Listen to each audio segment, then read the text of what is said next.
เอาเมื่อคืนนี่เว้าเรื่องสมาธิสมาธิคือหยังเฮาก็ได้ฟังชัดเจนแล้วนะสมาธิคือจิตตั้งใจมั่นในอารมณ์อันหนึ่งอันเดียวอันใดก็แล้วแต่เนี่ย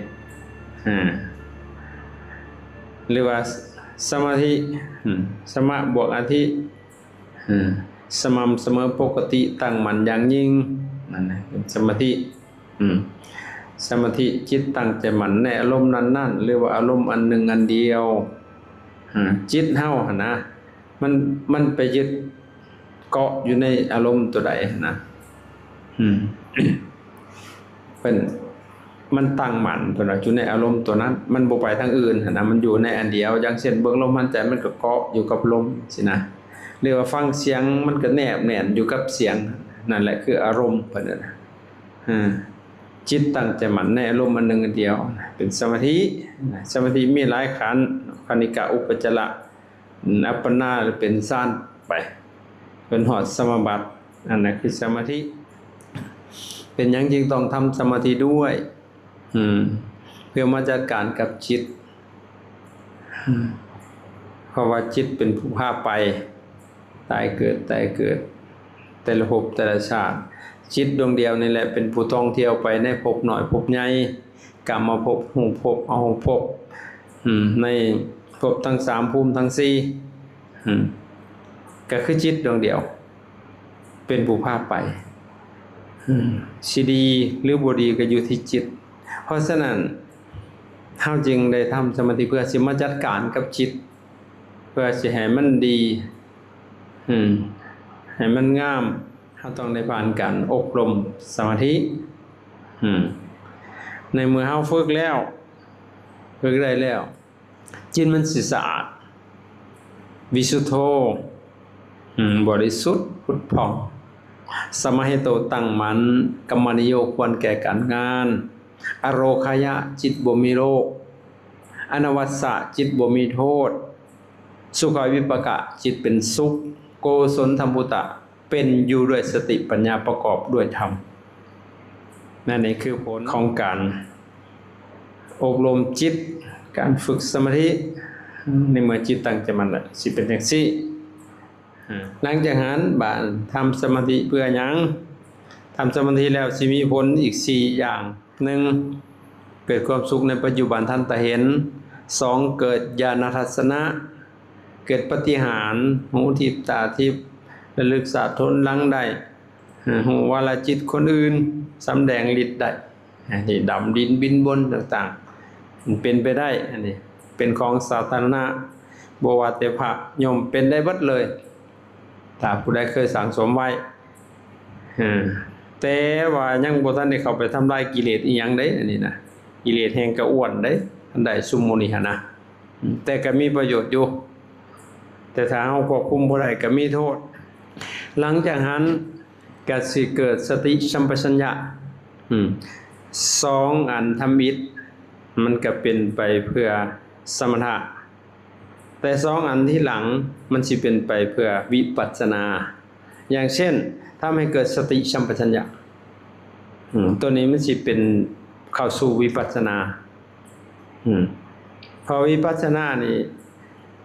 บ่ได้ใช้สมาธิหลายแต่ใช้สติเป็นหลักใส่ความเพียรอาตปิสัมปัสสโนสติมาวินิญญาโลเกอภิชาโทมนัสสังมีความเพียรมีสัมปชัญญะมีสติถอนความพอใจและความบ่พอใจออกจากโลกเสียได้อันนี้คือมีสัมปชัญญะมีความรู้สึกตัวพร้อมสติเป็นตัวระลึกแล่นก็ได้สติแล้วแล่นไปแล่นมาหั่นนะแล่นไปหยังล่ะก็ไปเอาข้อมูลหั่นแล้วแล่นไปแล่นมาทั้งเที่ยวไปมันก็บ่กลับจ่อยจัดลืมบาดนี่เห็นบ่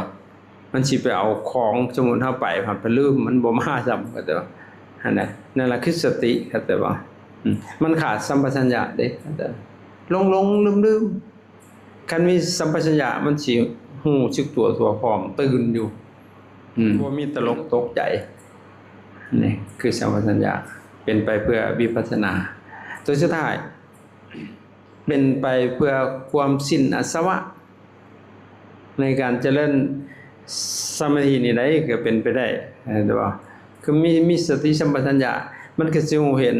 ทุกสิ่งอย่างตามมันเป็นเฮาน่ะบ่เห็นตามมันเป็นเฮาน่ะอยากเห็นตามที่เฮาอยากต้องการในสิ่งที่เฮาอยากซึ่งมันผิดมันขาดหลักหลักการเจริญวิปัสสนาเจริญสมถะมันก็ขัดคือเก่าพอเฮาอยากความอยากมันก็เป็นตัวตัณหาเด้ตราบใดที่ตัณหามันบ่ลดมันบ่ได้มันบ่เกิดสิ่งนั้นมันต้องใช้ตัณหาเบื้องต้นเอาตัณหานำหน้าต่อมามันต้องละตัณหาใส่ตัณหาละตัณหาแต่ถ้าเฮานำหน้าถึกคือใส่ฉันทะคือพอใจทำมันสิเป็นง่ายกว่าว่าง่ายว่าเอ้าพอใจเฮ็ดบ่อยๆเฮ็ดเรื่อยๆโดยเฉพาะคือเจริญอานาปานสติพระพุทธเจ้าว่าเจริญให้มากทำให้มากซึ่งอานาปานสติสมาธินี่แหละทำส่ำใดจึงมาก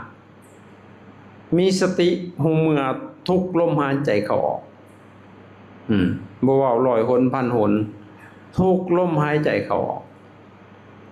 เฮาประเทศใดว่าบ่ได้เนาะเห็นบ่เอาปันน่ะพุ่นแหละนี่คือจังเพิ่นจริงว่าทำให้มากเจริญให้มากแล้วเพิ่นก็ว่าจงทำไว้ในใจให้ดีๆนะเห็นอันใดทำไว้ในใจให้ดีๆก็คือสังหอมซ่อมเบิ่งอยู่ตลอดกาลนั่นติเบิ่งทุกซอกทุกมุมของลมหายใจลมหายใจมันเป็นตัวคอนโทรลทุกอย่างเวลาเฮาโกรธลมหายใจมันก็เป็นอีกแนวหนึ่งได้เวลาเฮาดีใจลมหายใจก็เป็นอีกแนวหนึ่งเวลาเมื่อยมันก็เมื่อยนำคือกันลมหายใจก็ได้สวิงสวอยเข้าสูบเซาเฮาเป่าลมเข้าเห็นบ่เวลาดีใจมันก็นุ่มคือกันได้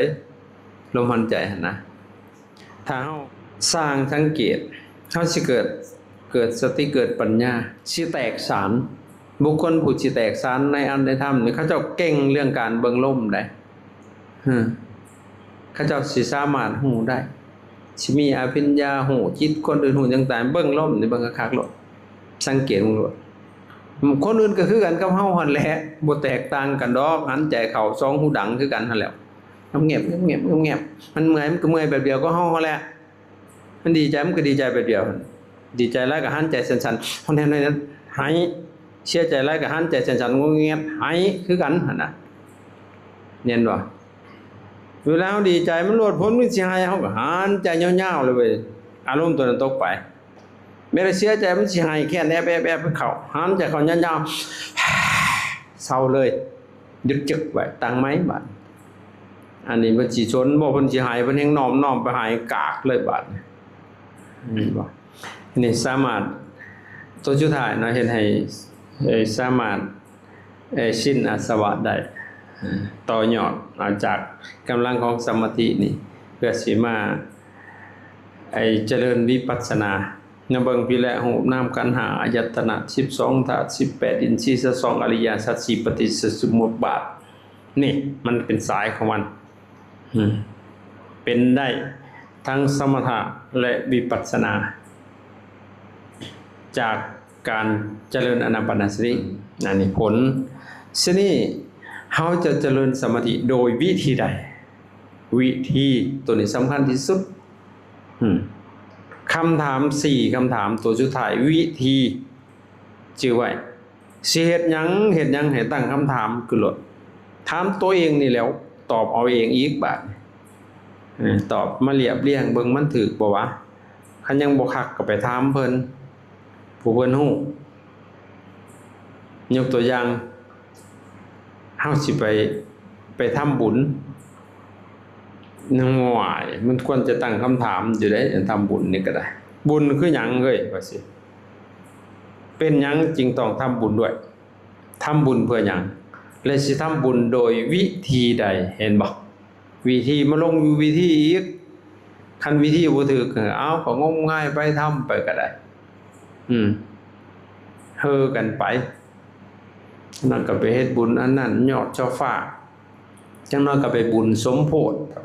จังน้อยก็ไปบุญสร้างพญานาคไปโว้ยมันไปกันเลยบาทนี่เห็นเนาะถ้ามีปัญญามันสิบ่เปไปนั่นเด้บ่ไปแล้วเว้ยนี่บุญตัวนี้เห็นบ่บุญพระอาจารย์เฮ็ดมีแต่บุญแนวนี้แหละบ่มีดอกแบบว่าบุญบั้งไฟแบบนี้บุญนู่นนี่นั่นแบบเขาเจ้าบ่มีแต่บุญปฏิบัติธรรมแล้วก็บุญกฐินมีอยู่อันนี้มันก็ในหลักของพุทธศาสนาอยู่แล้วบุญกฐินแล้วก็บุญเข้าปริวะปฏิบัติธรรมมีแต่ตัวนี้เป็นหลักเลยตั้งแต่บวชมามีแต่บุญแนวนี้เห็นเนาะแต่ก็บ่ห้ามหรอกใครอยากไปเฮ็ดตัวใดก็ได้แต่เฮาว่าพอใจทำตัวนี้จุดมุ่งหมายของบวชก็เพื่อจุดนี้อยู่แล้วบวชเพื่อสิหาหนทางออกจากทุกข์จับทางได้เด้แต่กี้เฮาบ่ฮู้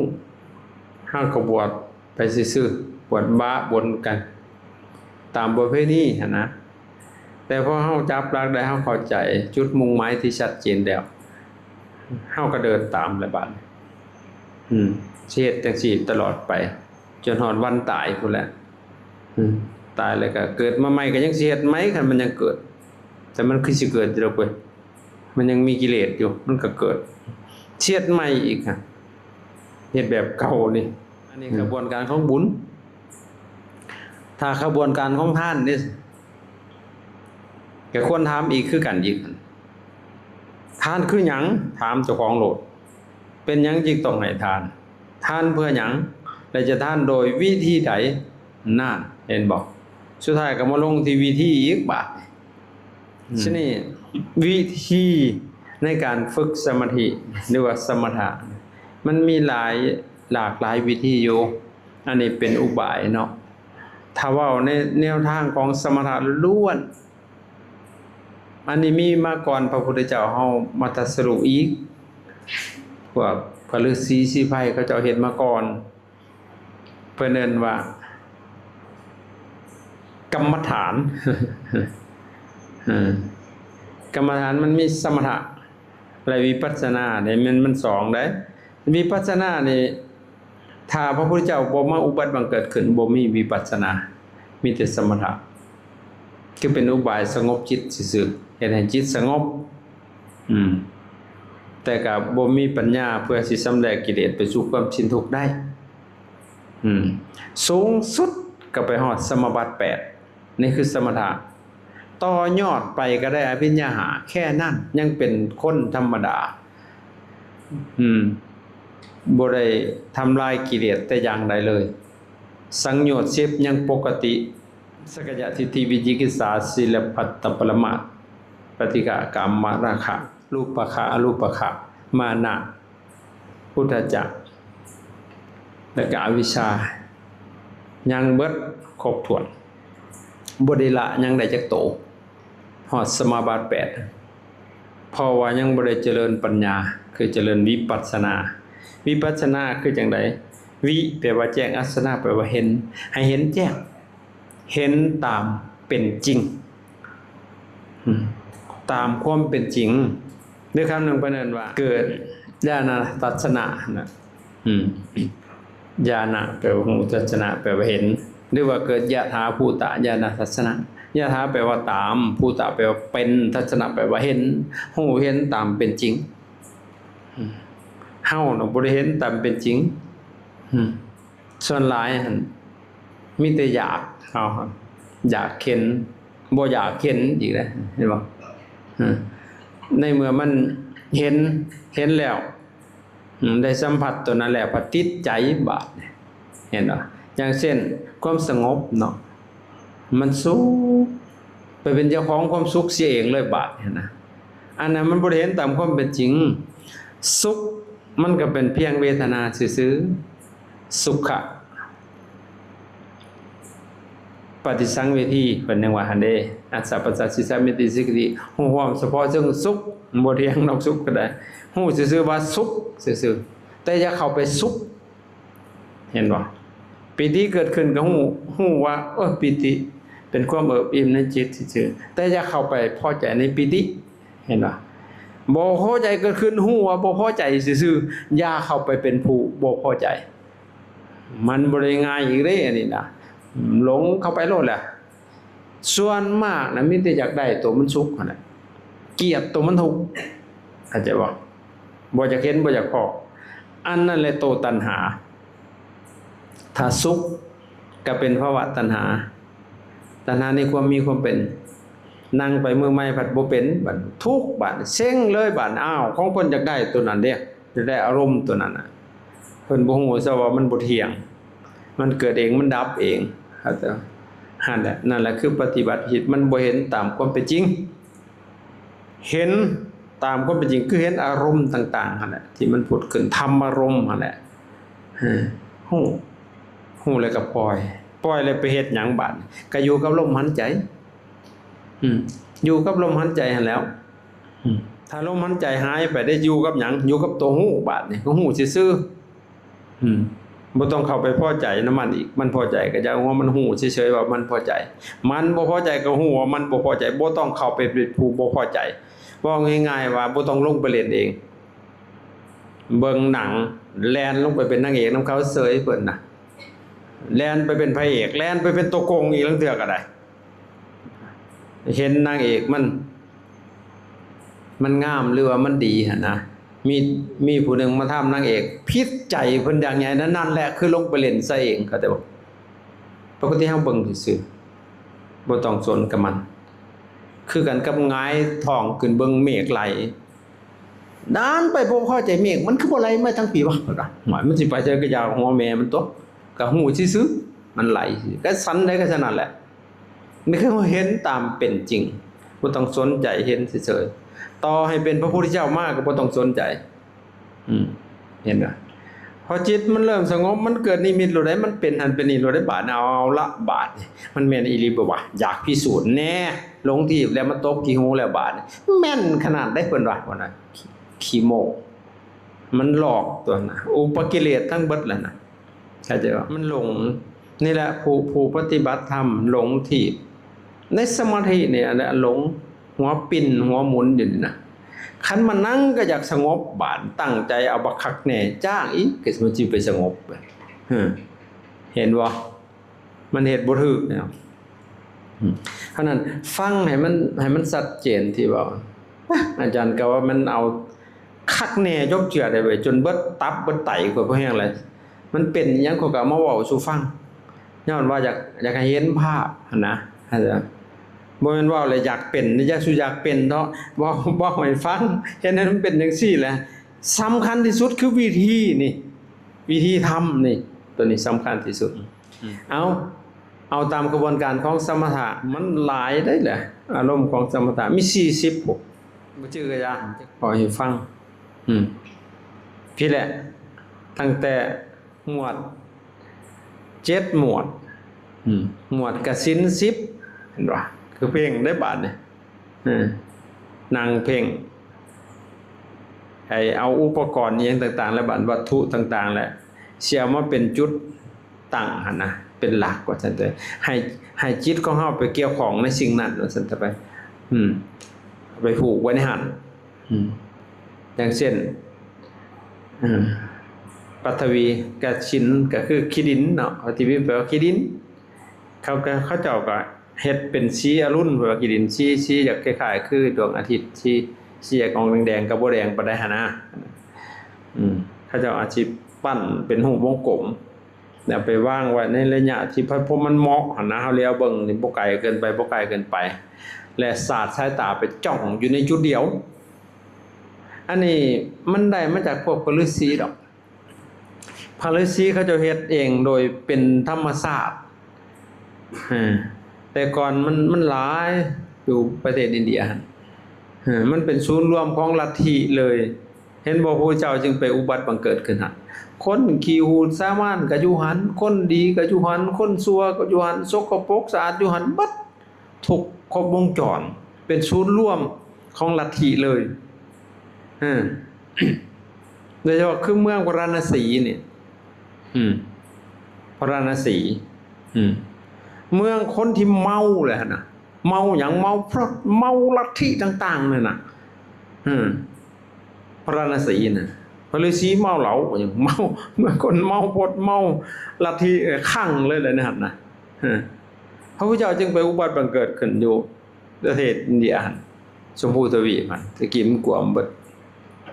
เพราะอย่างจุดนั้นมันเป็นสะดือของโลกพระเจ้าทุกๆพระองค์แหละก็ไปอุบัติบังเกิดขึ้นดินแดนชมพูทวีปเพราะมันศูนย์รวมได้ไปสิโพดสังเกตว่าคนเฮานี่คนดีๆมักจะไปเกิดในตระกูลมิจฉาทิฏฐิได้บ่ว่ายังไก่อาตมาผู้เว้านี่ก็คือกันโคตรพ่อคือก็บุ้ยโคตรแม่ก็คือกัน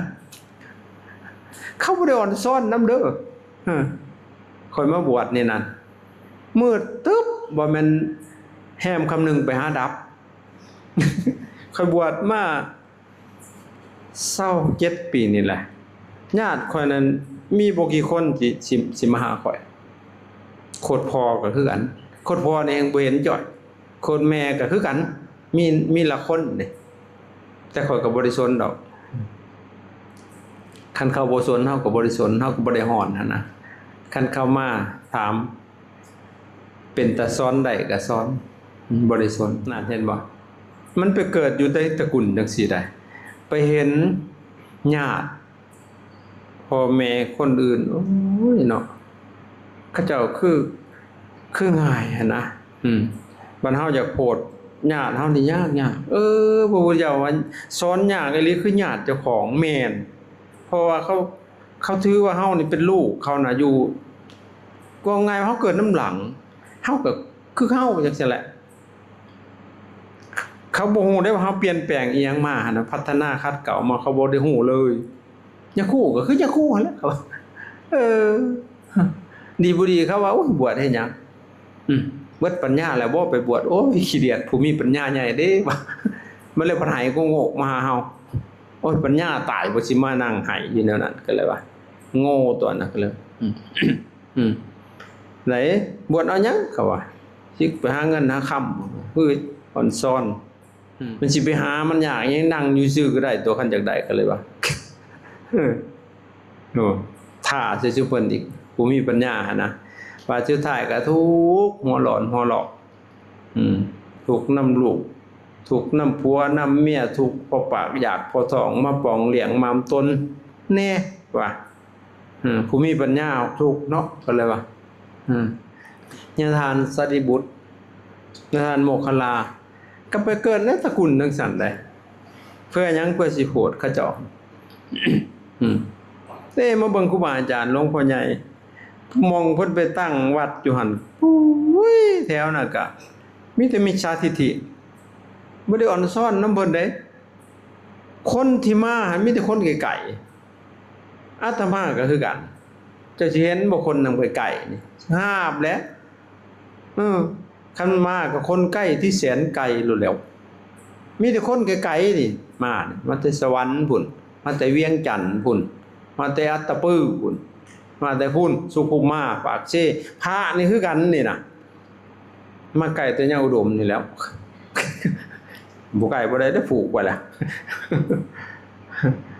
เอาแม่พระในเมืองเฮาแทบจะบ่เห็นนี่นะมาแต่ละแขวงเกือบทั่วประเทศมาอยู่นี่นะแต่คนนำไก่บ่ได้เห็นก็ได้อาตมายังเกิดคำถามหลวงพ่อใหญ่สมภพหลวงพ่อคนนำใกล้ๆนี่มันคือบ่มานี่มีแต่คนพูดถามผมมาแต่สุรินทร์ศรีสะเกษเมืองกาญมาแต่สิไดพุ่นน่ะอันบ้านแพทย์บ้านฝางนี่คือบ่เห็นโหยก็บ่ได้ว่าบ้านในประเทศได้นี่ประเทศแพทย์ประเทศฝางได้นี่จังน้อยก็สิใช้ประเทศอุ้มน้ำคอมประเทศน้องนกมีแต่ไกลๆมาน่ะเพิ่นก็เลยชี้ให้เบิ่งจะเห็นบ่ภูเขาเพิ่นว่าจะเห็นมันเป็นอะไรงามแหละอันคนอยู่ในตีนผู้น่ะมันบ่ได้ฮู้ได้ว่าผู้เป็นจังไดมันงำโตมันเองเจ้างำโตเจ้าเองเดี๋ยวนี้นะเราว่าแม่นเขาบ่เห็นเฮาเลยนี่บัดพวกอยู่ไกลเพิ่นแล้วเห็นบาดนี่เห็นบ่นำมาบาดนี่เห็นนะมันเป็นจังซั่นมีแต่คนไกลๆ คันพวกใกล้ๆมาผัดมาแปลกๆได้มีมือหนึ่งมันเซสัตปัทวิงมาม่อนยาโคนี่แหละมันว่ามันไปยังเลยไปโพดสัตว์มันว่าสัตว์เป็นยังแม่เขาหน่อยนิพพานพุ่นโผล่ออกมาก็ได้เฮ้ยกูบ่ไปดอกว่ะแต่กูปฏิบัติมาเกือบตายกูยังบ่ได้นิพพานแม่มึงนิพพานแล้วฮะเราเอาไปจี้ก็เลยว่าบางลูกมันโผล่ออกมาน่ะยังเมียนเหล่าอยู่อาตมาสิไปซะติแต่งให้พระเน้นไปบัดกินข้าวแจกข่อยก็บ่ไปแม่มันนิพพานไปแต่งให้พระเน้นไปเห็นบ่มันไกลขนาดเลยเห็นบ่แกมาอยู่หม่องดูเดือดเห็นบ่คนมีชาติทิบ่ง่ายเด้มาอยู่นี่พยายามสอนบอกก็ได้ซ้ำนี่ชาวบ้านก็เอาจนบ่แห้งแล้วก็ซ้ำนั่นเห็นบ่ จนค่อยสิเศร้าสอนแหละคิดอยากย่าแหละแต่ประเทศโยมมาว่าโอ้ยเนาะคนพอฟังหูเรื่องก็อยากเว้าบาดอยากให้เป็นหยังแหละมันก็มีความเมตตาเนาะแต่กี้เฮาก็เป็นคนคือเขาเฮาก็บ่ได้ฮู้อีซังหั่นน่ะบัดเฮาได้ยินนะก็ลุกอ่องหม่องขึ้นได้ซะมันก็เลยอยากให้เขาเจ้าได้พบเห็นหั่นน่ะในสิ่งที่เฮาเป็นคนมีความสุขก็อยากเอาความสุขให้หมู่คนมีความทุกข์ก็อยากเอาความทุกข์ไประบายให้หมู่ฟังอยู่นำหมู่ก็เว้าตั้งแต่เรื่องความทุกข์เพิ่นนั่นแหละซุมหมู่ฟังมันปูมเด้อซะมันมีเท่านั้นเด้อซะคือพระนี่แหละแต่สมัยก่อนอยู่นำอาตมาหลายเด้ซักลายว่าเป็นสวนสัตว์เว้าแต่เรื่องติดคุกเว้าแต่เรื่องนักเลงเพิ่นน่ะมีแต่แนวบ่เป็นแต่สแตกดอกอันเว้าของก็ได้อาตมาเมื่อยฟังเลยบ่มีเนี่ยบ่แนวดีๆบ่มันเบิดตัวนี้ว่าซั่นแม่นของเขาคันเขานั่งแล้วเขาสงบเย็นซะว่าเขาก็สิเว้าอยู่เขานั่งเพิ่นมีแต่วุ่นวายเขาอ่ะมันบ่มีเนาะมันก็เว้าตามที่มันมีพระฤาษีเขาออกไปบวชบ่แม่นว่าไปบวชดอกหลีกเล่นออกจากผู้คนไปอยู่น้ำป่าน้ำเขาหั่นนะหาความสงบว่าจังซั่นไปแต่พวกฤาษีนี่จักมันมีศีลหยังบ่ฮู้จงใช้ศีล2ก็บ่จักแหละของแนวมันอยากกินมันก็กินเด้อพวกนี้น่ะยามมื้อแลงก็มามกมันกินนั่นแหละแบบแม่ชีแถวบางคนน่ะอยากกินก็กินแล้วเพิ่นว่ามื้อนี้ขอเอาศีล2กินใบไม้ไปจังได๋หิวก็กินอยู่น้ำผู้ฮ้ออันหนาวก็ไปดังไฟพิงหั่นเด้มันอยู่กับธรรมชาตินั่นน่ะมันแวดล้อมซั่นน่ะบาดนั้นมันได้เห็นแต่เท่านั้นเนาะสติเดี๋ยวเบิ่งอีหยังก็จึ้งอยู่ในสิ่งนั้นเนาะมันบ่ได้ไปทางอื่นเด้จ้ะวันดีขึ้นดีมันนั่งพิงไฟเลี้ยวเบิ่งกองไฟก็ปึ๊บแล้วมันติดหั่นนะจิตน่ะมันรวมโตหั่นน่ะเป็นหนึ่งก็เลยกลายเป็นกสินไฟซะได้บัดเนี่ยเตโซกสินจะได้พอจิตมันรวมเข้ากันเป็นหนึ่งเพิ่นน่ะเป็นเอกคตารมณ์ผู้เพ่งกับผู้ถือเพ่งรวมกันเป็นอันเดียวเอกทิพวากโตพระฤาษีก็ห้องกากกันแล้วธัมโมหิอิสินังคโตอันนี้แหละธงชัยของการเพ่งของเฮาว่าซั่นเด้โอ้ดีใจเลยบาดนี่ยามเลยบัดเล่นอยู่บัดมื้อบัดเล่นกับกองไฟเพ่งโอกายเป็นฤทธิ์เป็นเดชได้บาดนี่เอาเบิ่งบาดนี่หลังจากนั้นมันเก่งเด้มันคันเพ่งไฟติดเพ่งอันอื่นก็ติดเพราะมันคือกันนั่นต่างแต่วัตถุซื่อๆคือเอาจิตนั้นไปร่วมเป็นมองเดียวเด้มันก็เฮ็ดไปแล้วบาดหลากหลายไปแล้วหลังจากเพ่งไฟแล้วก็เพ่งขี้ดินปฐวีก็เฮ็ดแต่งให้มันเป็นรูปทรงพอประมาณแล้วว่าตามื่นโลกโลอยู่บ่ต้องพับมันปฏิวิงก็สิเบิ่งโดนๆหลับตาปึ๊บภาพตัวนี้ยังอ่องหม่องอยู่คือเก่าบาดโดนๆก็สิจางไปคันแนวไหนเพ่งติดแล้วขนาดนั้นครับถ้าจิตเฮานิ่งบาดนี่เฮาสิน้อมเข้ามาได้เลยคือโทรศัพท์นี่ซูมได้เลยนะสมมุติแสงไฟเอาอยู่หั่นมื่นตาอยู่บัดเฮารับปุ๊บมันยังหูอยู่น้อมเลยบัด น้อมเข้ามาให้มันใหญ่เขาคือโทรศัพท์อันเด็กอะไรเล่นไปเล่นมาพักไปพักมามันเล่นได้แต่บ่ว่าสิเป็นเพ่งกสิณเพ่งอันไฟหรือว่าเพ่งใส่ขี้ดินหรือเพ่งใส่น้ำก็เอาจนมันแข็งพุ่นน้ำหั่นน่ะเข้าใจบ่จนมันย่างไปได้ไต่ลังน้ำไปได้ข้อยก็เฮ็ดอยู่ลงไปบ่ได้ก็รีบมับบ่อยู่เว้ยปฐวีกสิณเตโชกสิณวาโยกสิณน้ำแล้วก็ต่อมาก็เพ่งสีได้บาดสีเหลืองจังซี่นะสีขาวจังซี่นะนี่แหละกสิณโพธตะกสิณแล้วก็ปริจจสิณกสิณโลหิตกสิณสีขาวสีเหลืองสีแดงเพ่งเป็นท่อเป็นหู้นะเป็นหอมล้อมๆให้เฮ็ดให้จิตให้มันร่วมกันเป็นหนึ่งอะไรทั้งเบิดนั่นก็ได้อันนี้กสิณประเภทนี้หั่นของพระฤาษีมันเป็นไปเพื่อฤทธิ์เดชอันนี้นะบ่ได้เกี่ยวกับการทำลายกิเลสแต่ว่าจิตก็ร่วมตัวเป็นหนึ่งได้เฮ็ดให้จิตสงบได้นะก็มีพลังมีกำลังอันนี้หมวดธมิตรเดินหมวดกสิณ10ต่อไปหมวดที่2หมวดอนุสติ10ตัวนี้มันสิพอกคูณศรัทธาสติปัญญาศรัทธาเกิดขึ้นคือพุทธานุสติธรรมานุสติสังฆานุสติศีลานุสติจาคานุสติเทวตานุสติอานาปานสติมรณสติแล้วก็อีหยังอุปสมานุสติทั้งเบิด10เพิ่นว่าตามระลึกถึงคุณพระพุทธคุณพระธรรมคุณพระสงฆ์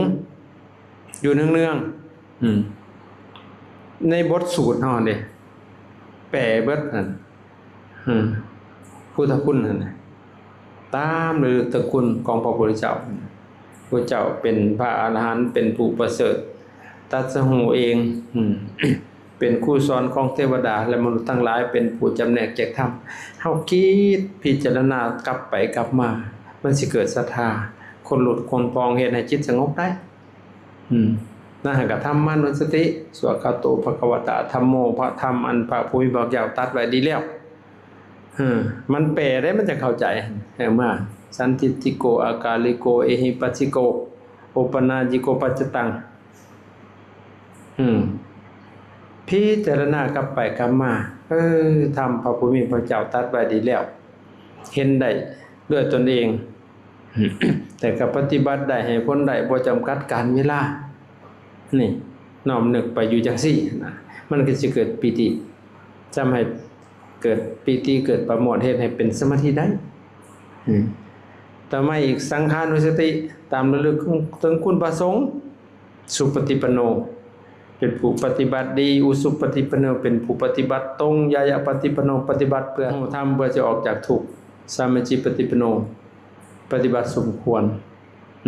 รแก่ธรรมเนี่ยตามระลึกไประลึกมาอันนี้ก็สิทำให้เกิดปิติประโมทย์เกิดความเอิบอิ่มในจิตนะจิตก็สิสามารถรวมโต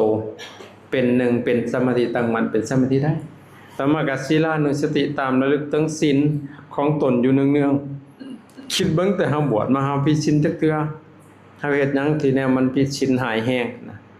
ถ้ามันบ่มีนะระลึกขึ้นหลังก็สบายใจคิดไปทั้งหน้ามาหลังสบายใจมันบ่เกิดวิปฏิสารบ่เกิดความเดือดร้อนใจ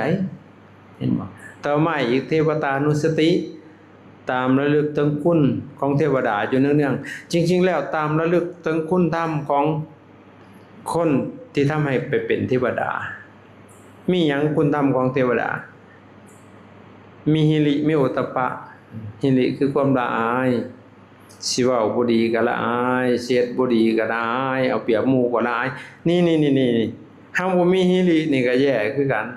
เซิ้นเลิศบอกจังได๋ก็ได้เห็นบ่ต้องมีหิริมีโอตตัปปะ ฮิริคือความละอายโอตปะคือควบกลัวต่อบาป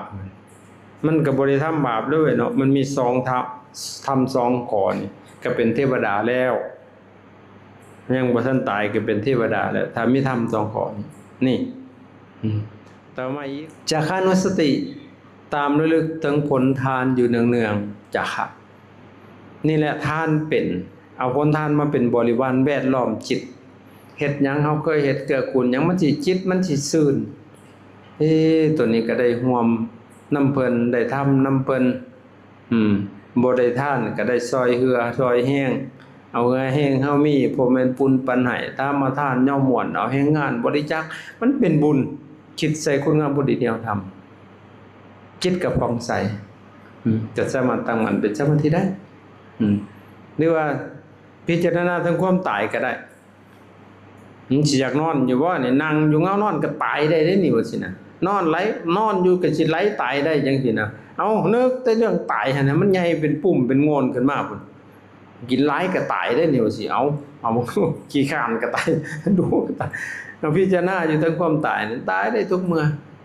เอามันตายเนาะอยู่หั่นแต่ว่านี่เห็นว่าพิจารณาบ่ประมาทหันใจเขามันบ่ออกก็ตายหันใจออกมันบ่เข้าก็ตายเอาแต่เรื่องความตายนี่ให้มันต่อเนื่องบ่ห้วยจังน้อยสิแขนคอถูกบาดยางได้บาดนี่เห็นบ่ต่อมาอีกอานาปานสติ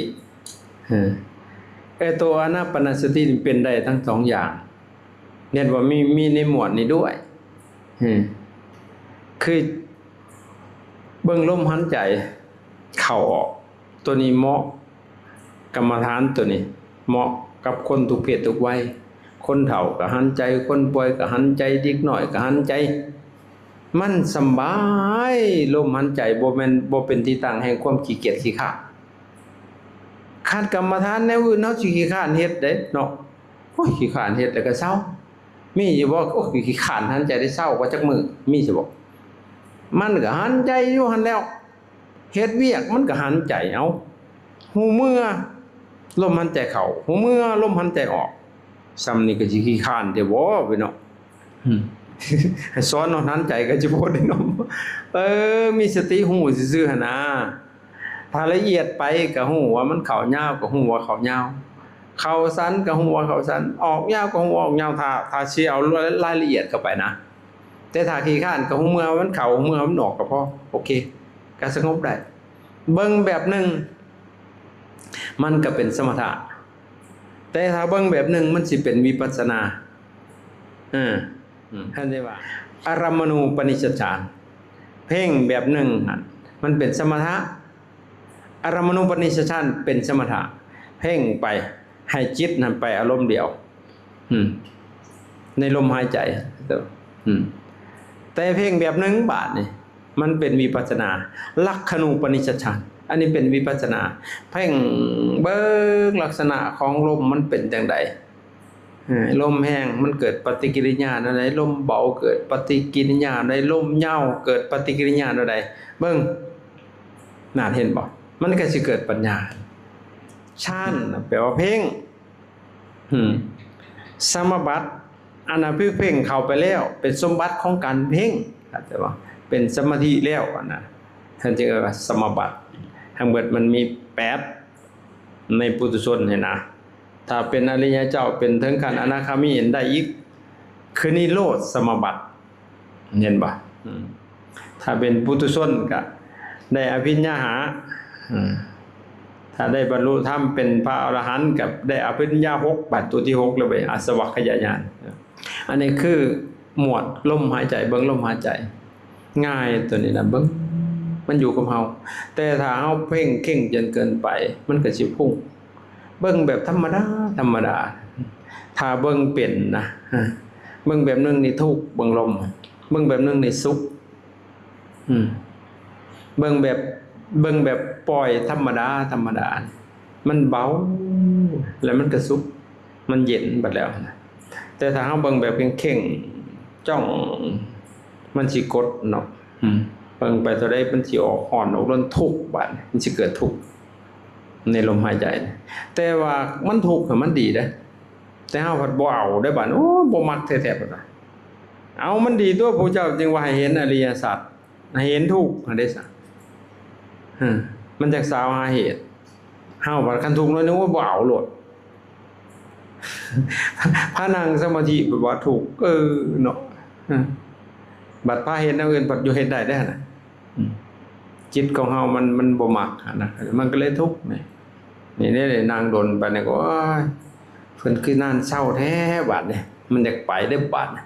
มันทุกข์แล้วนะสิเศร้าอยู่ดอก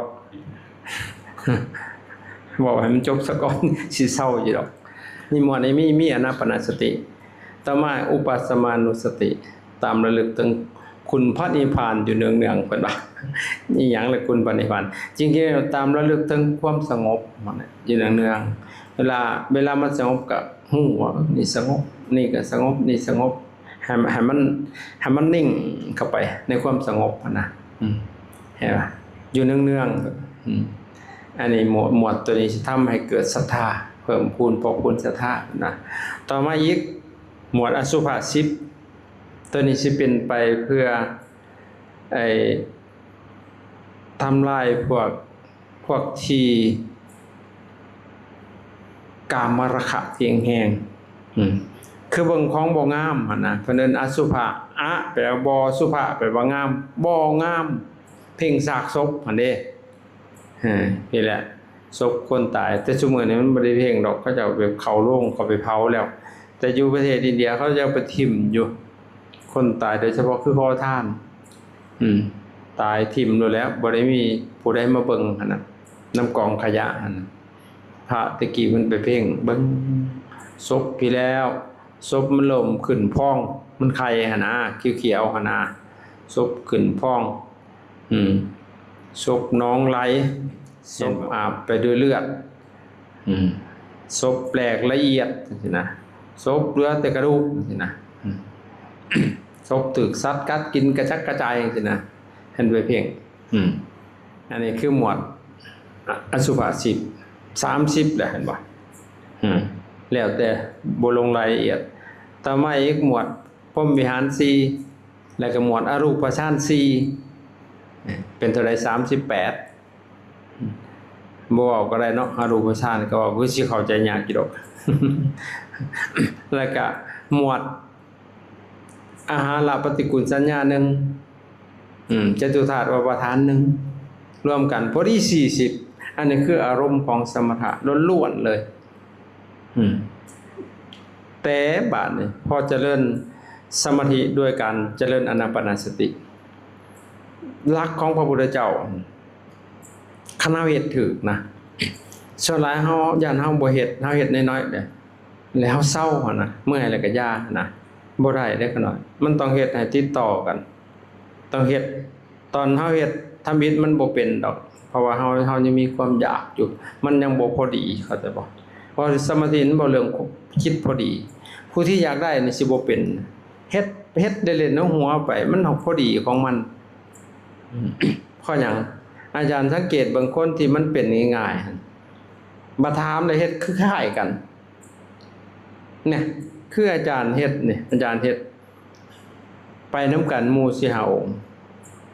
อาจารย์บ่ได้จักได้หยังเด้บวช7มื้อสิซิกได้เงินมาก็มีแต่แจกให้หมู่เพราะเฮาบ่ได้หยังนะเฮาสิรอแต่มื้อเฮาซิกแต่หมู่ส่วนไปเฮาก็ไปนำหมู่ซื่อๆกินหมู่บ่ได้ก็เลยไปเล่นไปหัวไปซื้อขาเวลาซื้อพอกลับมาเฮาก็สิไปเป็นพวกเขาอยู่แล้วเฮาสิสนอีสังเฮานั่งสมาธิเฮาก็คิดถึงตัวอยู่ทุกลมหายใจแล้วสิสอนนำสมาธิสมถะอีสังไปเล่นหยังวะก็เฮ็ดเล่นไปบาดมันเป็นบาดนี่เฮาจับได้มันเกิดขึ้นสิ่งพวกนั้นนะมันพอดีมันหั่นนะมันเป็นเนาะเฮาก็เลยสรุปเลยว่าเอ้าสมาธินี่เฮาเฮ็ดแบบนี้ตะกี้เฮาบ่ฮู้ดอกเฮาบ่ได้เรียนวิชาการอิหยังเด้เพิ่นมีแต่ว่าให้เบิ่งลมหายใจเข้าพองหนอลมหายใจออกยุบหนอเฮาจื้อแต่เท่านี้เฮาก็คิดจากหัวซื่อๆบ่ได้สนจริงๆเฮาบ่ได้เฮ็ดซ้ำไผสิฮู้นำเฮาเนาะบ่ได้เฮ็ดเฮาผ่านั่ง ซื่อๆนั่งคิดฮอดผู้เจ็บผู้เฒ่าไปแล้วตามภาษาของคนมันก็บ้าเว้ยตอนนั้นเท่านั้นมีแต่นับมื้อเท่านั้นยังจักมื้อเฮาสิเมื่อเท่านั้นบัดพอจิตมันมาอยู่ในอารมณ์เดียวขณะที่ฟังเสียงฟังเพิ่นเว้าหั่นนะฟังมันเว้าแล้วมันสะดุดใจหั่นเด้เพิ่นว่ามาแล้วมาเฮ็ดต่างลี่ขี้ต่างเศร้าเฮาประเทศอีหลีแนวนั้นหั่นเด้เฮาเฮ็ดจริงตีบไปเข้าห้องน้ำเฮาบ่ได้ปวดขี้ปวดหยังดอกเฮาไปนั่งลิ้นซื่อๆบ่จักนั่งสมาธิระวังพวกหมู่นี่น่ะตัวข่อยบ่ได้ดอกพวกใดอยากไปห้องน้ำดูๆจะก๊อปปี้ข่อยเป็นมาแล้วบัดพอกลับเข้ามามันจำเป็นซื่อๆเพิ่นมาเทศให้นั่งจิได้เพิ่นหาก็เทศเพิ่นไปเว้าอ้อมาบัดนี้ให้เพิ่นเว้าไปจักหน่อยจึงเฮาก็สิกราบพระเฮาก็สิหนีหั่นนะมันบ่ทันได้หนีซ้ำบาดนี่มันมาฮอดจุดโฟกัสมันเลยบาด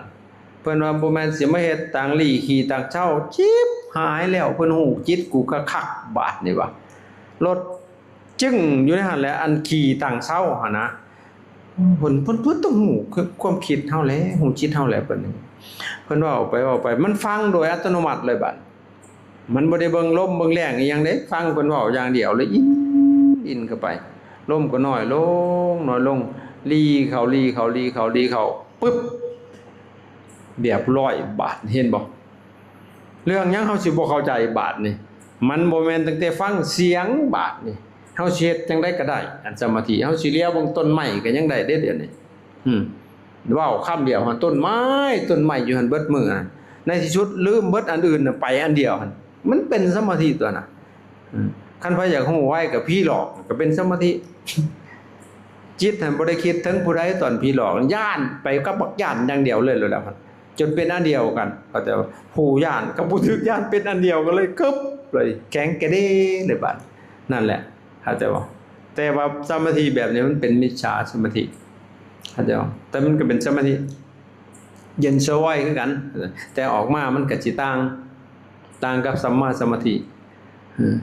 มิจฉาสมาธิออกมามันสิโกรธได้อุ้ยโตใหญ่คือหยังนี่ไผสิเป็นคือเฮาเพิ่นว่าเป็นจังได๋แต่คันเป็นสมาธิออกมาจิตสินุ่มนวลมีแต่อยากให้เย็นมันต่างกันพอมันเป็นจังซี่บาดนี่เฮาเชื่อเลยได้บาดนี่เชื่อเพิ่นสอนเฮาเฮ็ดได้บาดเฮ็ดมันก็เป็นบาดเป็นเลยลองได้บาดนี่ลองเบิ่งแบบสิลองเฮ็ดจังได๋ก็เป็นบาดนี่เอาเนาะมันบ่แม่นเรื่องยากตัวนี่บัดเฮ็ดต่อไปแต่ตอนนั้นยังบ่ได้เข้าใจเรื่องอานาปานดอกแต่ยังเฮ็ดแบบท้องปุ้งท้องแวบอยู่แต่มันก็เห็นชัดเจนเลยเพราะมันยังหยาบเด้ตัวท้องปุ้งท้องแวบมันพอเฮ็ดไปบาดนี่ลมมันเบิดเบิ่งลมหายใจมันคนบ่มีความรู้นี่มันดีแนวหนึงเด้ออันพวกไปได้หลายเฮียนไปหลายๆน่ะพวกกระเทินน่ะแล้วซาดพวกนั้นมีแต่สมปิมันบ่ค่อยสงบได้บ่สู้อันแม่ใหญ่บ่ฮู้เรื่องอีหยังหั่นเฮ็ดจังซี่เด้อแม่ใหญ่เราเฮ็ดแนวเดียวเราบ่มีแนวอื่นเฮ็ดเด้จังน้อยก็สงบเป็นจังซั่นพาเฮาคือกันได้พวกไปเฮียนได้หลายหูหลายเซิ้นเฮาบ่ได้ซิมเฮาสมาธิมีแต่นั่งปุ่งแล้วมันคิดว่าสมัยก่อนอาจารย์บ่ฮู้หยังด้วยนั่งติดเอาเลยแล้วนั่งปึ๊บเรียบร้อยนั่งมันมือก็ได้เลยอยู่ในหั่นน่ะเย็นสบายโจรอัญญทานพระครู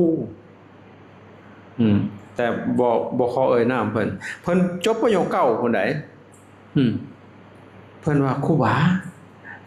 นางเฮ็ดแนวใดคือนางติดเอาจิน่ะก็เฮ็ดคือพระครูบอกนั่นแหละโอ้ยเราหันบ่เป็นเราอ่ะบ่เป็นจักเทื่อ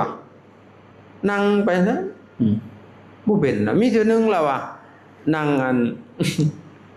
เขาเจ้าสมโพธินะเขาเจ้าต่อสายแล้วเอาน้ำใส่ในบาตร9องค์เพิ่นผู้ใหญ่เพิ่นมานั่งเพิ่นนั่งเลยสันตติขาดต้มโดดหัวไปวัดใส่บาตรน้ำแตกสะเลยเขาว่าคือสิขังเขาแท้เพิ่นสันตติขาด ความลับกับความตื่นขาดออกจากกันนะเพิ่นบ่รู้จังมันเป็นหยังว่ะเพิ่นมาถามเฮาหั่นนะ าบ่ได้ฮู้เรื่องอีหยังก็เฮ็ดคือพ่อครูบอกหั่นแหละก็เลยอุ้ยแล้วอะเราก็บ่จักแนวสิเว้าเลยบัดของเราสอนเฮาเนี่ยน่ะเนาะเราให้เบิ่งจังซั่นเบิ่งสิเฮาก็เฮ็ดของเฮาบ่ได้เป็นหยังเพิ่นหาเพิ่นก็บอกต่อ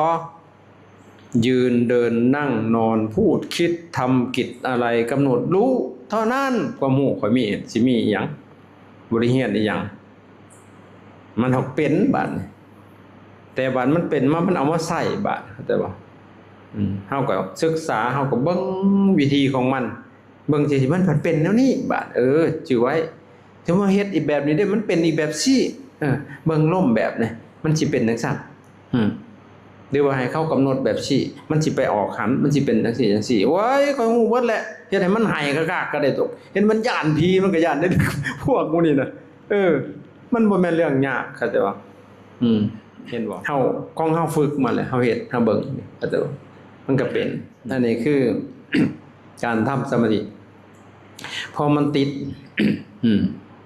มันไปเองบาดว่ามันก็แยกได้ว่าเนาะเฮ็ดแบบนี้มันเพื่อสิสงบเนาะเฮ็ดแบบนี้มันเป็นอีกแบบนึงเฮ็ดแบบนี้บ่ต้องสนใจเรื่องความสงบไอ้โตบ่สนใจเรื่องความสงบมันเป็น เป็นวิปัสสนาแต่ความสงบมันแฮงมาไว้บาดนี่มันสิมานำหลังตัวนี้คือใส่สติซื่อๆบ่ได้สนเนาะเบิ่งหยังเกิดขึ้นสิเบิ่งสิฮู้ซื่อๆเห็นบ่เอาไปนำแต่ถ้าในทางวิปัสสนาล้วนโอในทางสมถะล้วนบ่สนหยังหมอนี่เบิ่งลมมันอย่าปามันจับอยู่ในลมพุ่นน่ะจับเบิ่งมันเข้าออกแล้วมันก็เข้าแล้วก็ออกอยู่หั่นแหละจักหน่อย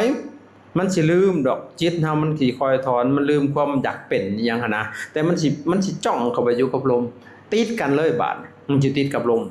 มันติดกันคักๆอย่าคือเลื่อยไม้นี่ดึงจืดมันไหลเข้าไหลออกนะ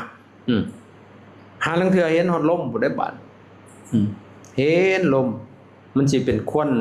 เป็นหมอกเป็นควันจากเค้นหน่อยๆบัดแล้วมันสิใหญ่บัดแล้วลังเทื่อนี่เป็นคือหมอกอ้อมโตเฮาไปเบิดเลยคือเข้าไปอยู่ในหน่วยไข่คืออยู่ในโอ้คำว่าหันแล้วบาดนี่บ่แม่นพี่บาได้กบแล้วบัดม่วน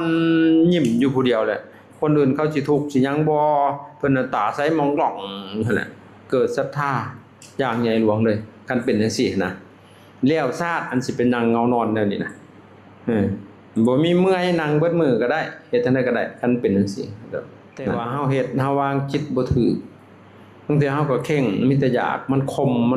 นน่ะนะมันบ่เป็นในขนาดเฮ็ดคือเฮ็ดเล่นนี่นะขนาดแต่เฮาบ่แม่นเฮ็ดเล่นมาก็นั่งอยู่เฮาไปเฮาก็เฮ็ดเฮากำหนดได้บ่แม่นว่าออกจากนี่แล้วเบิ่งตึงตังเลยแล้วซะมีแต่สมาธิเฮาต้องเฮ็ดให้มันติดต่อกันตลอดหลังจากเฮาจับได้แล้วมันสิง่ายครับตามสเต็ปของพระเจ้าน่ะเพิ่นให้เฮ็ดลมยาวโดยเฉพาะคนใหม่เพิ่นเฮ็ดลมหายใจเข้ายาวพุ่นน่ะแต่สิขอเว้าให้มันจบจตุกะที่1เด้อหมวดฝึกสมาธิล้วนๆเลยทั้งเบิดมันมี4จตุกะจตุกะละ16ขั้นตอนอานาปานสติรวมอยู่ในมหาสติปัฏฐาน4แต่สิบ่นำมาเก่าตัวนี้สิว่าแต่สมถะนี่จตุกะที่1นี่หมวดฝึกสมาธิไปฮอดซ่านฮอดสมาบัติพุ่นในหมวด1นี่นะขั้นแรกเฮ็ดตามหลักของพระพุทธเจ้าหันใจยาวเพิ่นว่าทีคังว่าอัสสะสันโตทีคังอัสสะปัสสะสามิติปัชานติภิกษุนั้นเมื่อหันใจออกยาวหันใจออกได้หันใจออกก่อนเข้าก็รู้สึกตัวทั่วถึงว่าเฮาหันใจออกยาวแล้วก็เข้ายาวอันนี้เพิ่นเว้าร่วมเข้ากันจริงๆมันสิแยกอยู่มันในหนังสือมันสิยาวเขาสิเอามาต่อกันตัวหนังสือให้เบิดนั่นน่ะเพิ่นก็เลยว่าอัสสะปัสสะสิสามิติรวมกันเลยทั้งเข้าและทั้งออกอัสสะปัสสะอัสสะออกปัสสะเข้าจังซี่นะหันใจเข้ายาวออกยาวเฮามีสติรู้สึกตัวทั่วพร้อมว่าเฮาหันใจเข้ายาวออกยาวจังซี่นะนี่ขั้นที่1หันใจเข้ายาว มันเมื่อยมันบ่พอดีหั่นนะเข้าใจบ่เฮาเฮ็ดให้มันยาวได้มันเพื่อหยังเพื่อสิให้มันเลือดลมมันแล่นสะดวกหั่นนะมันโป่งเส้นอิหยังต่างๆหั่นน่ะลองเฮ็ดเบิ่งถ้าเฮ็ดจนว่ามันเมื่อยซ้ำนึงก็ทนไปซะก่อนหั่นน่ะเฮ็ดไปแต่ถ้าเฮาทนได้บัดนี้มันสิยาวกว่าเก่าอีกลมหั่นเป็นเรื่องดีเลยผู้ใดเฮ็ดลมยาวได้นี่ผิวพรรณสิดีเด้ผิวพรรณสิพุดผ่อง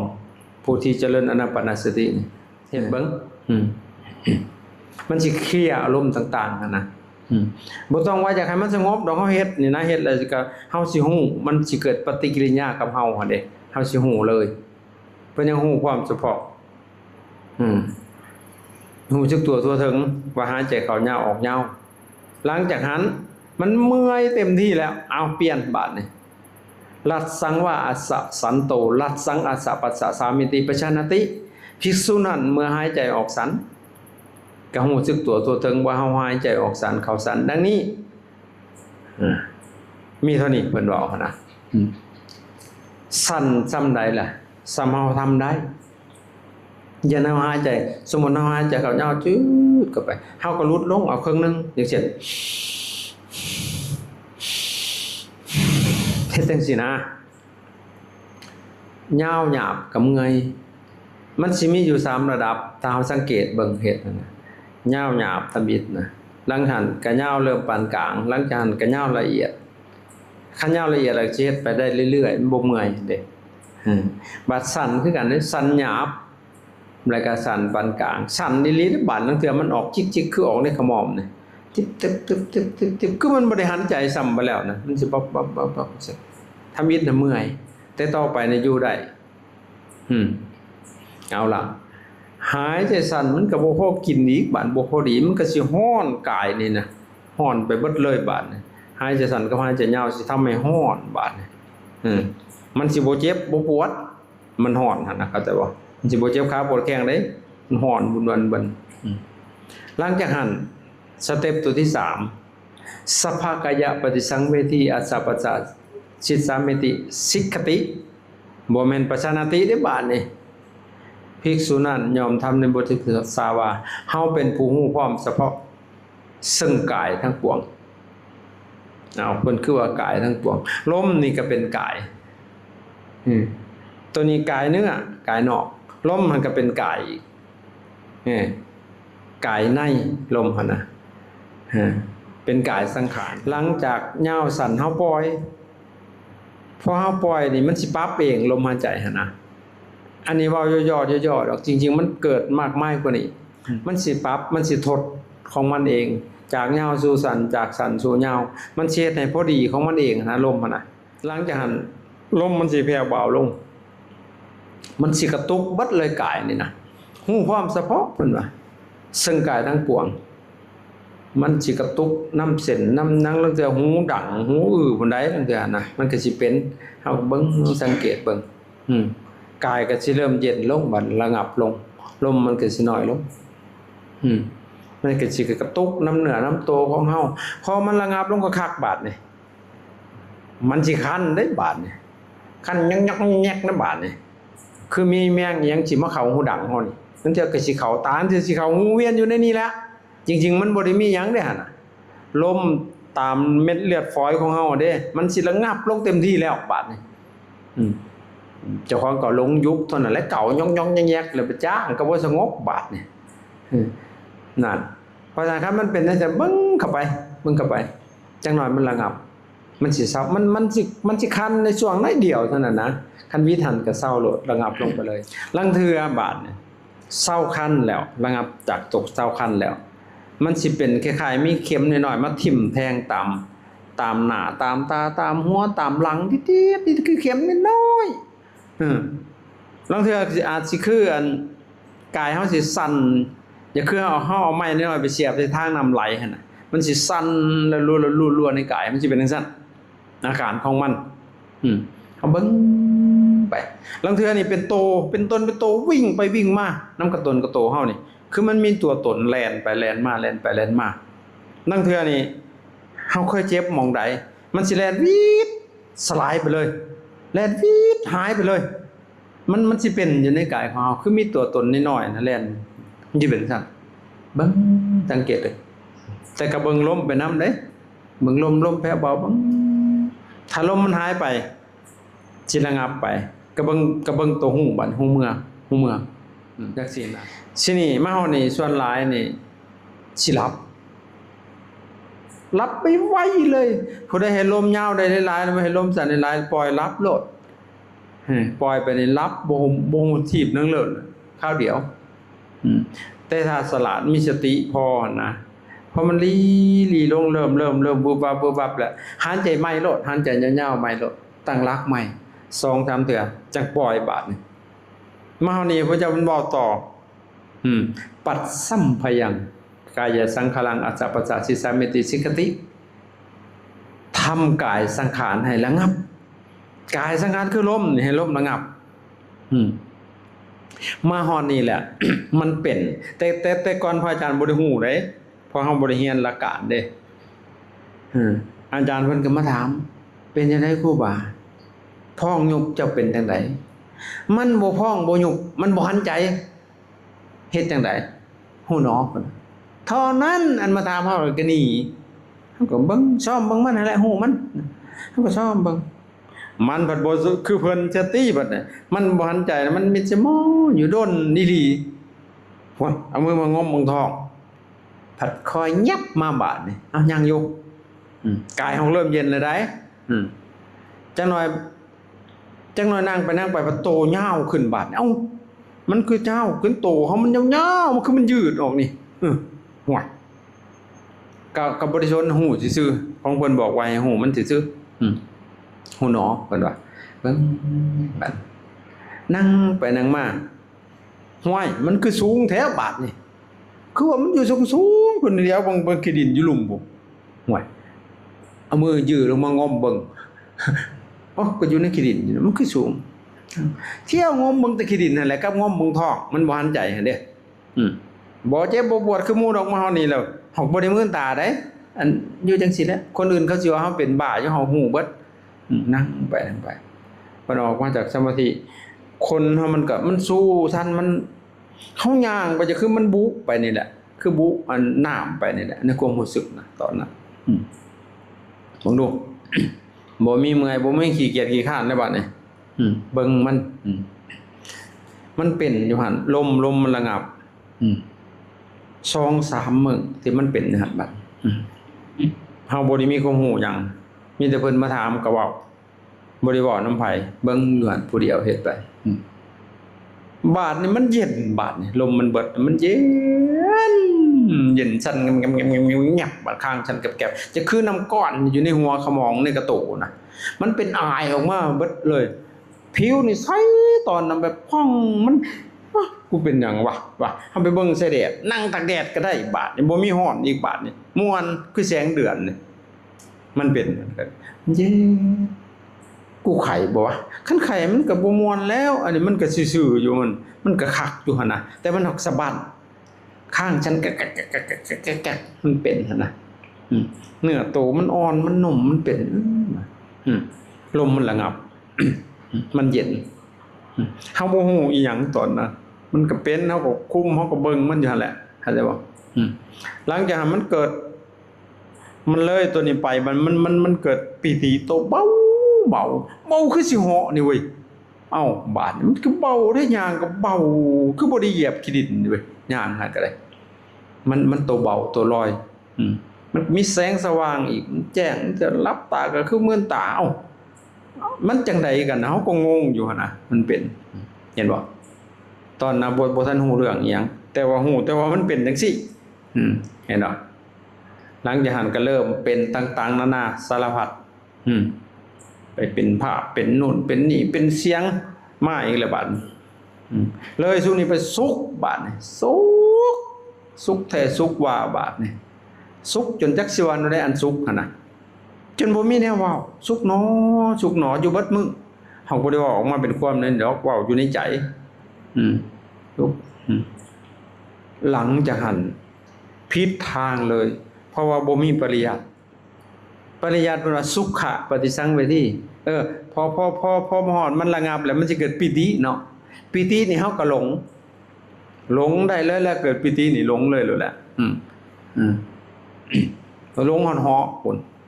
เคยเว้าสู่ฟังนิทานมหาเปนอยู่เมือง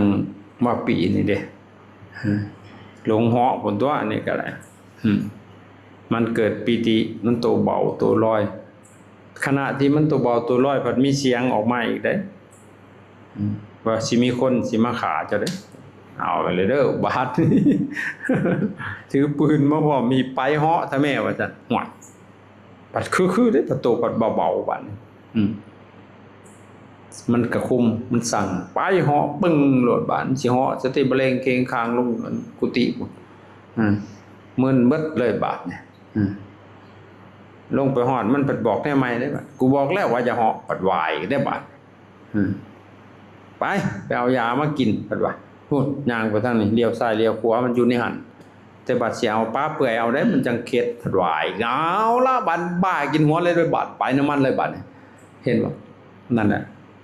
มีผู้หนึ่งเรามาอยู่น้ำพระอาจารย์อยู่เมืองท่าบางทองแล้วบวชมาแต่พุ่นแล้วเป็น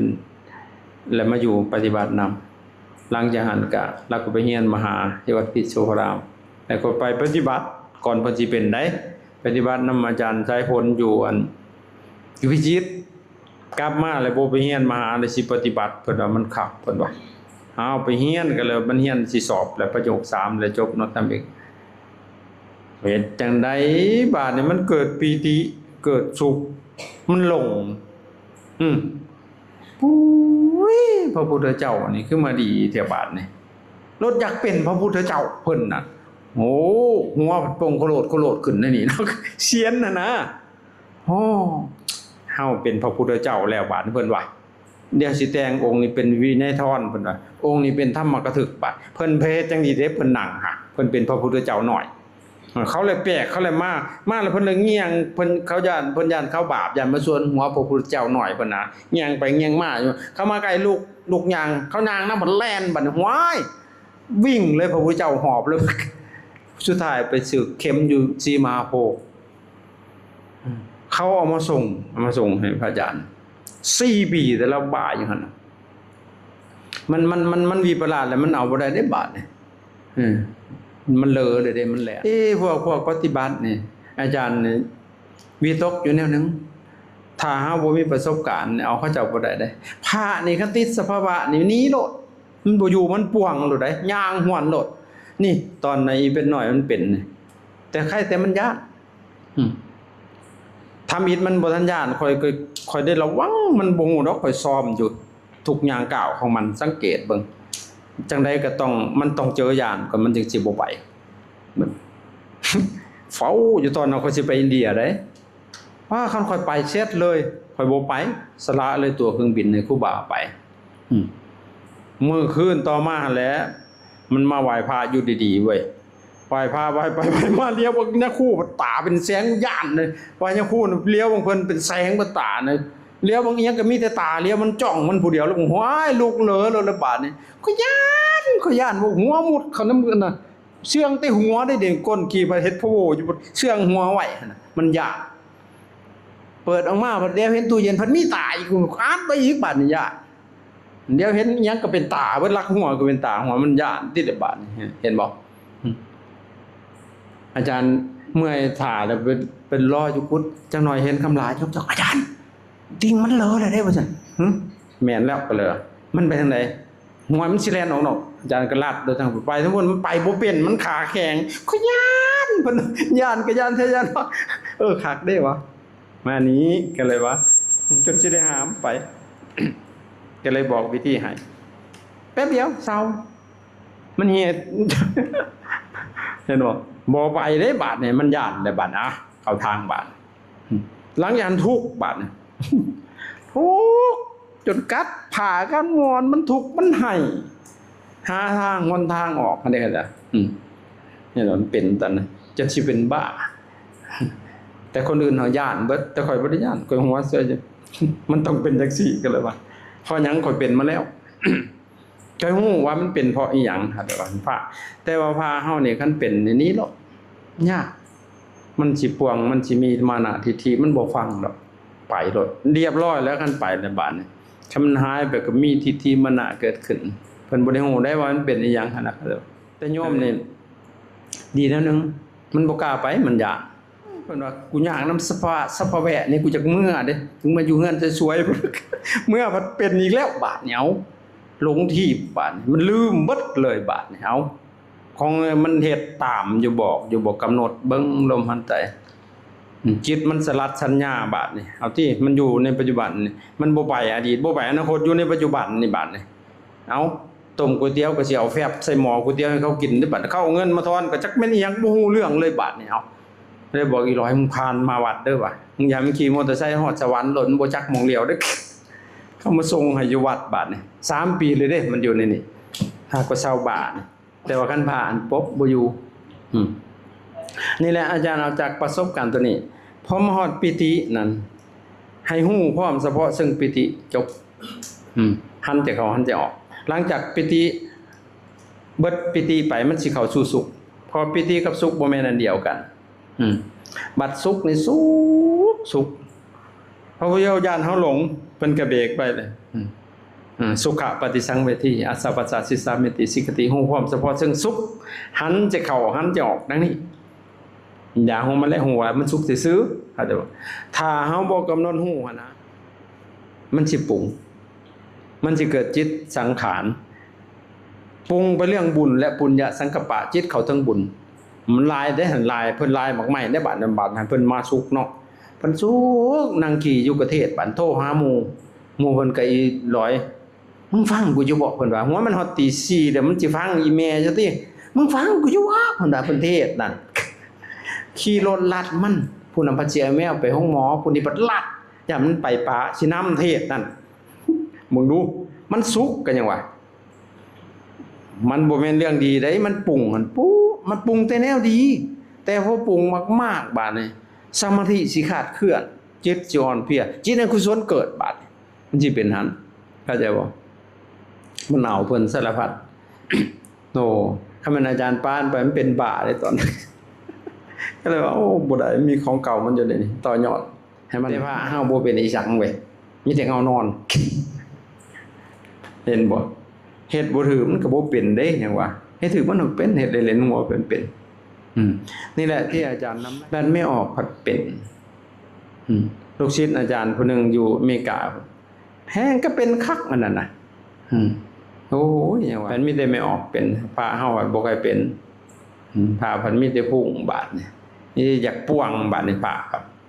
ว่ะมันคือกับนี่แหละถ้าเฮาปฏิบัติแล้วขาดหลักการมันสิเป็นไปตัวที่ไปบ่ได้ไกลนั่นแหละแต่มันเป็นได้มันก็เสื่อมได้อันนี้นะแต่คันมันเกิดวิปลาสมันเป็นเอาขึ้นยากได้มันอยากบ่อยากเต็มบาทเด้อได้ก็ต้องอันนี้คือการวิธีทำก็แต่บ่ทำแบบนึงพอสงบมากมีวิตกวิจารปิติสุขเอกคตาเข้าไปสู่ฌานเข้าไปสู่สมาธิเพิ่นเรียกว่าอัปปนาสมาธิก็แต่บ่แต่ถ้าเขาสลาดฝึกอยู่ในหันอีกบัดมันสิบ่จบอยู่หันเพราะว่ามันสิฮู้ความละเอียดลงไปเรื่อยๆฌานที่1ประกอบด้วยวิตกวิจารปิติสุขเอกคตาเมื่อคืนนี้ได้ว่าให้ฟังแล้วว่าวิตกคือหยังวิจารคือหยังปิติสุขเอกคตาเขาสิเล่นอยู่หันออกมาเลยมันสลาดบาดนี่มันสิละสลัดออกตัวมันหยาบนะวิตกกับวิจารมันสิน้อมจิตเข้าไปสู่ปิติโลดสุขเอกคตาสุขกว่าตัวที่1อีกบาดเข้ามาฮอดตัวนี้บ่เว้าน้ำคนได้บาดเพิ่นย่านมันเหี่ยอยู่ผู้เดียวเล่นอยู่หั่นแล้วบาดผู้เดียวเพิ่นออกมาแล้วใสบ่กินก็อิ่มมันสิเป็นจังซี่เบิ่งติ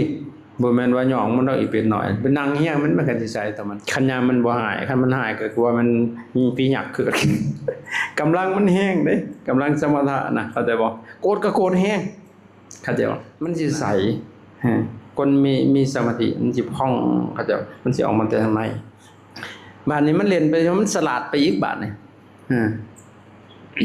เล่นไปหันสลาดไปอีก มันตัวมันยาวมันสิเคลียร์ออกเลยพิธียังเว้าเลยบาดนี้น้อมจิตเข้าไปสู่สุขเอกคตาอุ้ยข่อยเป็นอันนี้เพิ่นคักอีหลีเป็นจังไดเป็นคือตกน้ำนี่ จมมิ่งลงไปพุ่นลงไปพื้นดินพุ่นเป็นพันเมตรพุ่นโหมันบ่ได้ยินบาดนี่เดี๋ยวคือเฮาเอาปลาใส่กวดหั่นนะมันป๊อกๆๆๆๆนั่นแล้วเล่นอยู่หั่นแหละมันสุกเด้ออกมาปัดแห้งคักบาดนี่แห้งกระสุกคักเบิ่งดูแต่อย่าลืมได้ถอนออกมาจากหันเกิดเอนเตอร์เทนเมนต์อีกได้เป็นกามแห้งก็เกิดแห้งขึ้นอีกได้บาดเดี๋ยวเห็นหมาสิก็หัวนักอีกได้หั่นน่ะเห็นบ่อันนี้แหละพวกพฤาษีเขาเบื่อเขาเจริญฌานมาหอนี้ในรูปฌานนี่นะพอมันคลายออกมันเกิดกามราคะนักหน่วงเลยเห็นบ่สิงคลาดาบทฟาดอลัมพูสาห่วยจนต้นไม้ปวงหุ่มเว้ยมันเอานักเด้เข้าใจบ่พฤาษีมันก็เบื่อตัวนี้แหละไปฮอดจตุตฌานเฮ็ดจังได๋บ่มันยากนำกระโตกระตนนี่บ่ว่าซั่นเด้บาดเอาสิ่งที่มันบ่มีรูปมาเป็นอารมณ์เพิ่นจึงว่าอารูปฌานหั่นเด้เอาหุ่นอากาศพุ่นอากาสานัญจายตนะเอาความบ่มีที่สิ้นสุดของอากาศพุ่นมันเป็นอารมณ์เพ่งในลมหั่นแน่นเข้าแน่นเข้าแน่นเข้าแน่นเข้าแล้วหูดับบาดนี่มึงดูหลังจากหันเบิดลมความรู้สึกต่างๆเบิดเลยไปเลยบาดบ่มีกระโตกระตนบาดนั่งไปมื้อนึงมันเฮ็ดเพิ่นบาดนี่ มิดใส่หม้อยอยู่มันออกบ่เป็นเพิ่นจะออกมันปัดบ่มีเพิ่นว่ามันบ่มีหูบ่มีตาบ่มีหยังเลยมันจักสิออกแนวใดมันอยู่ในหั่นเลยกิ้งนิ่งอยู่นั่งท่าได้เท่านั้นเฮ็ดนั่นนี่อยู่มึงตายอยู่หั่นแล้วว่าหมู่นี้เบิดแหละเพิ่นยังแข็งยังหั่นได้บาดเพิ่นออกมาจักมันเป็นอีหยังเพิ่นว่ามันบ่มีกระตัวกระตนนั่นแหละอรูปฌานเข้าใจบ่ออกมาว่าโอ้ยบ่นอนบ่หลับหากวนคนได้บัดมันว่าเป็นแนวนั้นตัวพระฤาษีมันเป็นมาพวกนี้เป็นธรรมิตออกบ่เป็นคันบ่มีหูเว้าบ่จักมันจนคายออกเองมันพุ่นแหละบางเทื่อเป็น 3-4 ชั่วโมงพวกอยู่ท่าได้ท่านั้นแหละแก๊บ